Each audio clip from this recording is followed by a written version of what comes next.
All right, so as you heard just a little earlier, the United Nations is having an emergency special session of the General Assembly currently underway. Also happening at the moment, Russian and Ukrainian delegations meeting on the border with Belarus. Also, we know that President Joe Biden of the United States is meeting virtually with Western leaders. So let's speak now to Simon Marks in Washington, D.C. To give us insight into all these developments. Simon, hello. We had a little listen in to that emergency session. We heard the Czech Republic, we heard Austria condemning what Russia is doing. What is the likely outcome of this meeting going to be, do you think? Look, I think the real purpose of the General Assembly's session from the perspective of the United States and other Western governments is to get countries around the world to convey their fury over Russia's invasion of Ukraine. There's no concrete deliverable at the end of this session any more than there has been out of several UN Security Council sessions where, of course, Russia enjoys a veto. But this is designed to build the case, to demonstrate to Vladimir Putin that the world is absolutely rejecting the idea of his murderous invasion of Ukraine, which continues apace. Within the last few minutes, there have been fresh reports from the Ukrainian capital, Kiev, of loud explosions and blasts.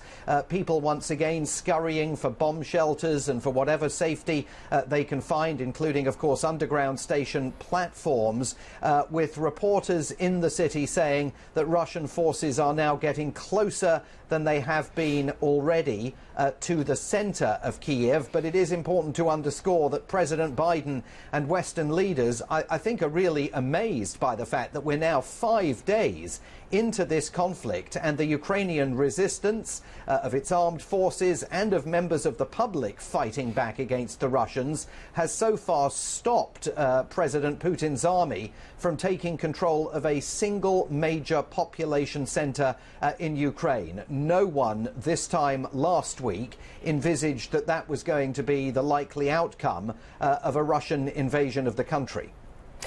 Simon, has any word come out of the meeting between Russia and Ukraine officials on the border with Belarus? We know that the Ukrainian President Volodymyr Zelensky wasn't very confident that it would yield anything. Any official word on what's come out of that at this point? Yeah, and there wasn't very much confidence here or in European capitals either. Those talks have ended. We know from President Vladimir Putin's phone conversation today, which lasted 90 minutes, with the French President Emmanuel Macron, that the Russians are not backing down.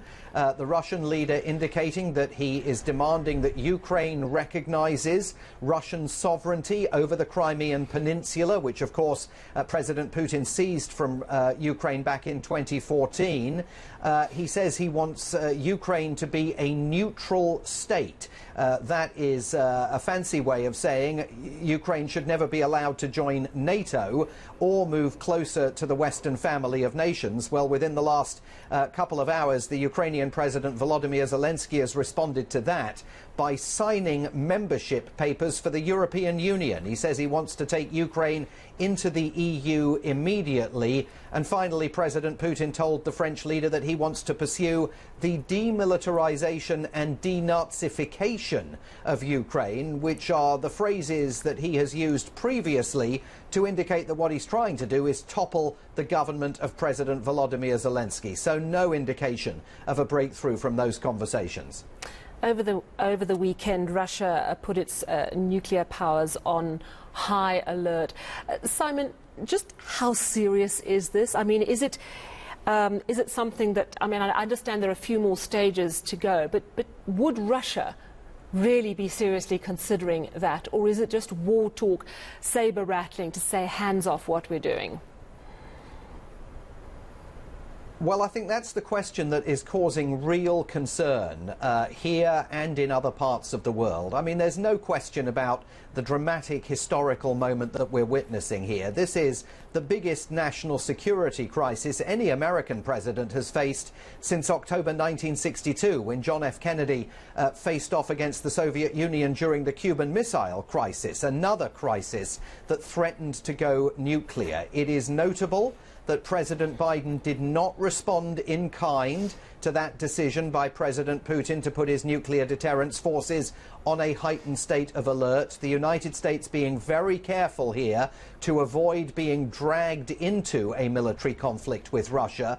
But the concern here, and certainly in European capitals, is about Vladimir Putin's state of mind and whether he is still operating from a rational perspective. There was a meeting today that the Russian president held with members of his economic team as the value of the ruble crashed and the Russian central bank had to offer people 20% interest rates in a bid to try and halt a run on Russia's banks caused by the Western sanctions that have been unveiled. And once again, he kept his economic advisers sitting at the end of that ever elongating Kremlin table. It only seems to get larger and larger, that table, over time, and is becoming a bit of a metaphor for the concern that exists here about whether Vladimir Putin is entirely rational about all of this. So they are concerned about where all this goes, and that's one of the reasons why President Biden is calibrating his response carefully. And let's see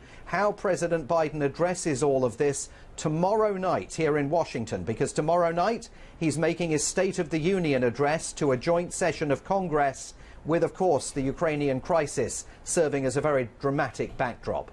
Indeed. Thank you so much for bringing us all the latest news. Simon Marks in Washington, D.C.